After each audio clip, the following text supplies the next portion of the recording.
G'day guys, welcome back to Play on Footy. My name is Bailey and today we're going to be looking at some AFL captains that are under pressure coming into the 2025 AFL season. If you're new here, please smash the like button and subscription button. Really helps the algorithms to boost this channel to make more content for you guys. Really enjoying it this year and it's been a fantastic year and it's going to be a fantastic 2025. So let's get into it. I'm going to be starting off with a player in particular. This team literally just missed the eight, unfortunately, and he goes by the name of Alex Pearce for Freo Dockers. So, yeah, there was some tensions at the beginning of the 2024 season. Even back end of 2023 coming to the 2024 season. And that was in relation with his coach, Justin Longmuir. There were some sort of themes coming out of the media, especially the West Australian, which we all know how much the Western Australian loves to get into AFL, the AFL landscape, not just Harley Reid. And yeah, there was just frictions between him and Justin Longmuir. The two weren't seeing eye to eye with the messaging that they were trying to get across to the core group of the players. And yeah, you could probably say that the whole of 2024 probably wasn't Alex's best year as a defender. He obviously had that arm break, I think towards the back end of the season. I really want to see from Alex Pearce, I guess I want him to drive the standards more. You got Caleb Sarong, you got Andy Brayshaw that are really your core behind him that really need to contribute, not just on the field, but I'm talking more off the field leadership to drive the standards off the track and on the track training. And I just think that Freo really need to get into a headspace that, they haven't won any silverware. And I think that has to eat up at you, not just now, but over the years. And there just needs to be a bit more sort of urgency and desire to win, more hunger. And yeah, I think Alex Pearce just needs to get around some of the younger boys as well to make sure that their morale is high, but also their training standards. In particular, Bailey Banfield, I know he's not really young anymore. He's more into that sort of just mid-tier crop of players. But I could definitely see that he needed a bit of leadership. There were points in time where, he was just behind the eight ball. And yeah, really just didn't finish off things. And I think to summarise Fremantle as a whole, not just Alex Pearce, but they are a club that just aren't able to finish off things. And that can be extremely frustrating to the core group of players and to overall morale. But I'm confident that if Alex Pearce can definitely, get his body right, get back on the park, I think he'll definitely be, not just a great player, but a great leader out there on the field for the Freo Dockers to have a tilt at finals in 2025. Then this next player is he's a premiership player and captain, Darcy Moore. Darcy Moore coming off the back of the 2023 grand final, where he, the whole team played a fantastic game against Brisbane Lions. 2024 was a year that unfortunately had some swings and more misses than real hits at the ball. So yeah, Darcy Moore, he definitely dropped it. There were just times where he just wasn't playing at his best. He wasn't defending at his best. His pressure around the ball as well and his chase was just nil to none. And he came 10th in the best and fairest this year for the club. For the Pies, but I think if there's a target on anyone's back, captains wise, other than Alex Pearce, it's definitely Darcy Moore, because the standards at that footy club, under Craig McRae, there's no questions, but the player, as just a singular player, Darcy Moore, he needs to really step up and really lead from the front. And 2025 is going to be a massive year. They arguably their premiership window is closing, so they really need to understand that time is of the essence. They really need to get the momentum in their court, and they really need to understand that their list isn't getting younger; it's getting older, and Darcy Moore is a part of that as well. He needs to understand that he's got to delegate his leadership across the team. Of course, you've got the Dacos brothers that are always pretty good in and around that area. And obviously Scott Penderbury, an ex-captain. So, Darcy Moore just really needs to step into his power and take control and be the player that we know he is, for not only himself, but for the Collingwood Football Club. This next one's obviously a bit closer to home to me. It's my mighty Eagles. They finished 16th. And it's an interesting landscape now with McWalter, because he's bringing in arguably, some pretty close mates from the Tigers era for him, which is Jack Graham and also Liam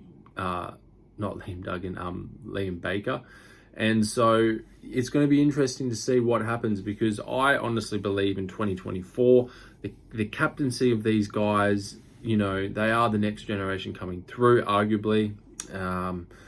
But I just think at times their leadership was certainly lacking. Obviously, Oscar Allen had his body issues. He couldn't even get on the park. Liam Duggan did the best he could, I thought. But there's just an essence that these guys are just too nice guys. And I don't think they really have that mongrel edge to them.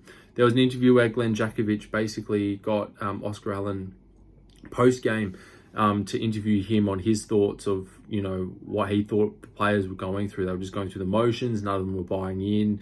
None of them really cared to be out there. And you could see Oscar Allen was a bit taken aback by that.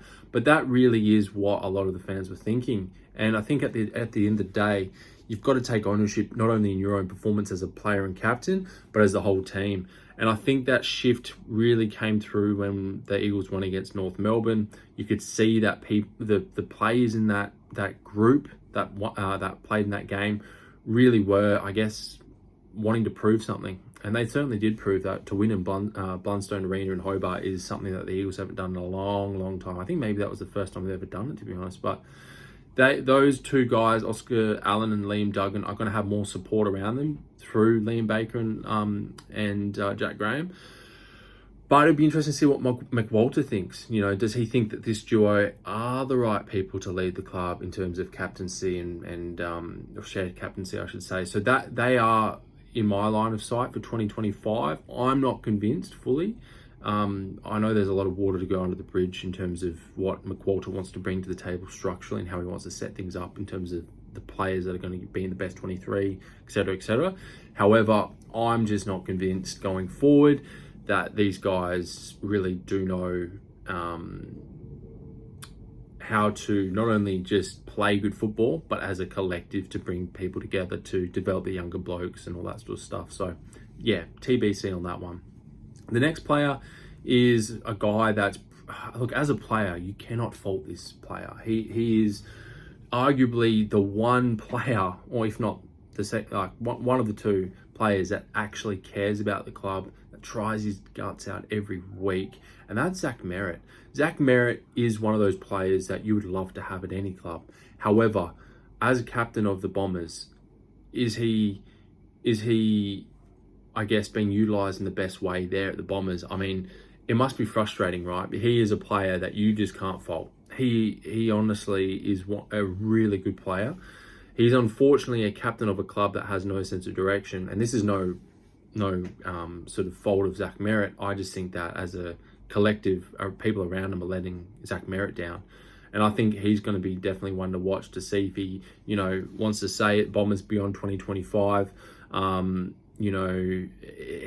He's had times there where, it's basically just been him and Caldwell and maybe Nick Martin. So, yeah, it's going to be really interesting, especially with his Jakey Stringer trade. He wants to go to GWS, purely on the fact that he could spin at Jake Stringer and say, look, I think GWS has a better window. And they do. GWS are in their premiership window, whereas Bombers have been in no man's land since they won the premiership in 2000. So, yeah, I honestly feel really, out of all the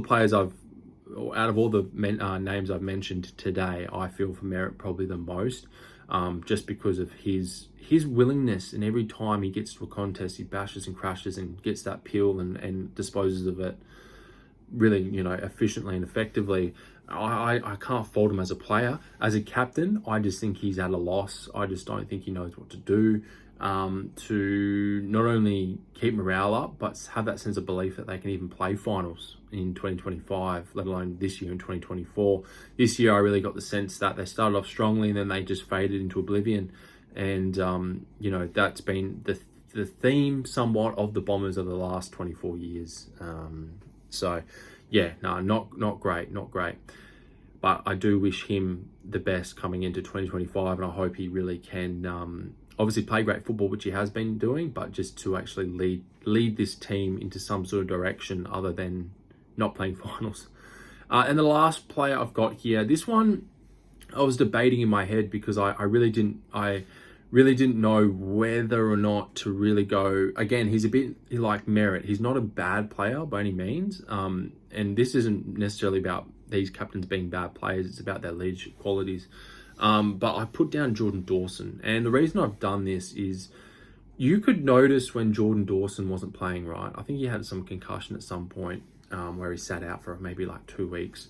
You could notice when Jordan Dawson wasn't in the Adelaide Crows team, and they were definitely at a loss. So you know his presence there is definitely missed when he's not there, and that's on the basis of the fact that he's a great inside mid player. He hails from Sydney Swans, and he's a great player in and around the ball. The only thing is, are the Adelaide Crows going to get it done in 2025? What I mean by that is, are they going to be playing finals? Now, they do have a lot of players that have been traded there. Isaac Cumming, James Peatling's another one that's going to be on there, and Alex Neil-Bullen, which I think across the board are going to add tremendous value to the Adelaide Crows. It really comes down to how Jordan Dawson, as a leader, not so much a player, as a leader, can facilitate that cohesion coming together, and how quickly they can play great football as a team to get on the park. I am going to be doing a coaches under pressure video as well. This is mainly just on the leaders of or captains of football clubs.